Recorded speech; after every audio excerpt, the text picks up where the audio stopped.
there was another spate of liberalization, and that's when, again, it wasn't edible oils which was liberalized, which was still restricted and licensed, but various types of snack projects or snack food projects. There was something called a project import licensing which was allowed, so you could actually import a bunch of machinery for a particular product, and there was some liberalization for a small capacity, and we decided that okay, refined oils are used in a thing like, let's say, potato wafers, and we chose to go down that route, and I became the person who actually established the chips factory for our group. That was the Uncle Chips brand, which became quite popular in the next 10 odd years. And this was right at the cusp of the change.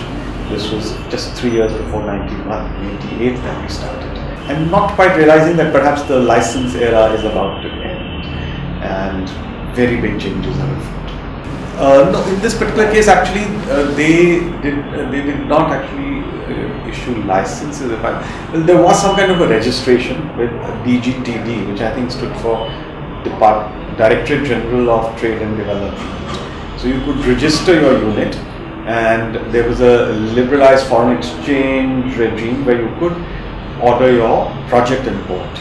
So you were allowed to import those machines, and there was a complete,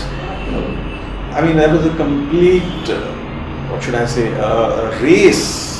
It was almost like a rat race to try and get these machines in, and there was something like 100 odd projects just in potato chips, which all kind of came to fruition in those couple of years, because everybody was so desperate to do economic activity, and this was one possible way of doing it.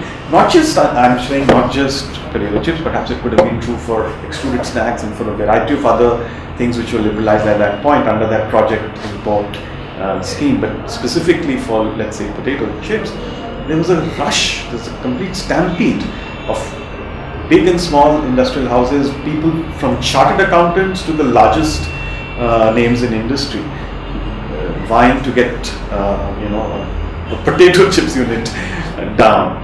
And of course, it was a bloodbath. Within a year of our launch as Uncle Chips, there were at least 50 to 70 branded products which came on the market in various parts of the country. The other industries of the past, clearly it was going to be much more competitive, which it was. It was a real bloodbath, and in the next 2-3 years, practically 90% of those brands died. And only a handful survived, and they also finally petered out, and there were just maybe a couple left. One of them was, of course, Pepsico's Lay's, and of course, in the liberalized era, their skills and their expertise and their access to capital meant that they would soon be much more powerful, which they became. And finally, even Uncle Chips, the company I started, was sold to Pepsico at a certain juncture in 2000 because of those competitive issues. Well, I seriously think that the entrepreneurship at that time was restricted. It was full of impediments, and it came easier to those who were already in business, because then you already had a team of people to sort of knock on the right doors and go through the grind and get the permissions and so on. So it was almost, as I said earlier, an exclusive club, and mostly new industry or new entrepreneurial efforts came out of that club. Maybe like you had a new generation of a particular business family, then they would do something new. But very rarely would you see somebody who wasn't from an industrial or entrepreneurial family coming up and making something of their own. All of that started really happening post the liberalization era, or in areas which were not regulated, IT being one of them. So it was where there wasn't anything in the past, and there wasn't any regulation because nobody even knew that such a product or service existed, that there was entrepreneurship.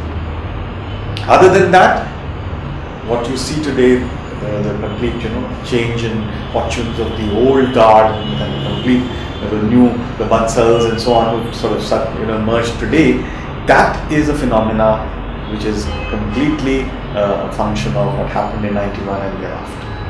And it was a complete desert when it came to entrepreneurship.